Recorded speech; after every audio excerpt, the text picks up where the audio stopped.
ناظرین، ایک لمحے کو رک کر سوچئے، ہم جس نسل کو آج جنریشن زی کے نام سے جانتے ہیں، کیا واقعی یہ سب سے ایڈوانس نسل ہے یا پھر یہ سہولتوں سے گھری ہوئی مگر سوچ سے محروم ہوتی جا رہی ہے؟ ناظرین، میں ایک بات بڑی ذمہ داری سے کہہ رہا ہوں، آج کے نوجوان میں اعتماد کی کمی نہیں ہے، مسئلہ یہ ہے کہ یہ اعتماد صلاحیت سے پیدا نہیں ہو رہا، اور یاد رکھیے، جب اعتماد صلاحیت کے بغیر آتا ہے تو وہ خود اعتمادی نہیں رہتا بلکہ وہ خود فریبی بن جاتا ہے۔ ناظرین، آج کے بچے اداس کیوں ہیں؟ آج کے طلباء پریشان کیوں ہیں؟ کہ ان کے پاس وسائل کی کمی نہیں ہے، اچھی فیس ہے، مہنگا موبائل ہے، انٹرنیٹ ہے، گاڑی ہے، سب کچھ ہے اور ہر طرح کی سہولت ہے، پھر یہ مستقل بے چینی، یہ ذہنی پریشانیاں یہ کیوں ہیں؟ اصل مسئلہ یہاں سے شروع ہوتا ہے ناظرین، جہاں ہم نے تعلیم کو سوچنے کا عمل نہیں بلکہ اسکرین دیکھنے کی عادت بنا دی ہے۔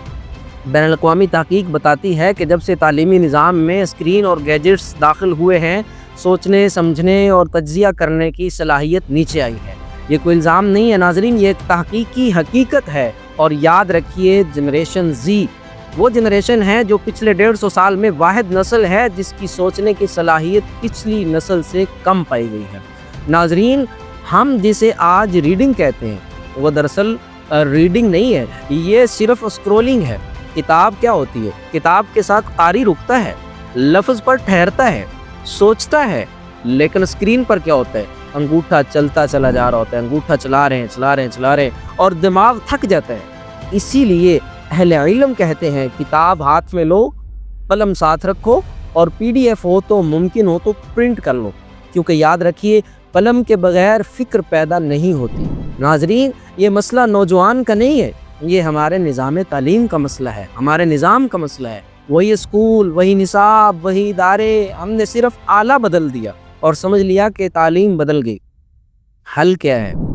حل موبائل توڑنا نہیں ہے، حل اسکرین سے جنگ بھی نہیں ہے، حل توازن ہے، کتاب کی طرف واپسی ہے، کتاب دوستی ہے، قلم کے ساتھ مطالعہ، اسکرین کا محدود استعمال اور اعتماد کو صلاحیت کے ساتھ جوڑنا۔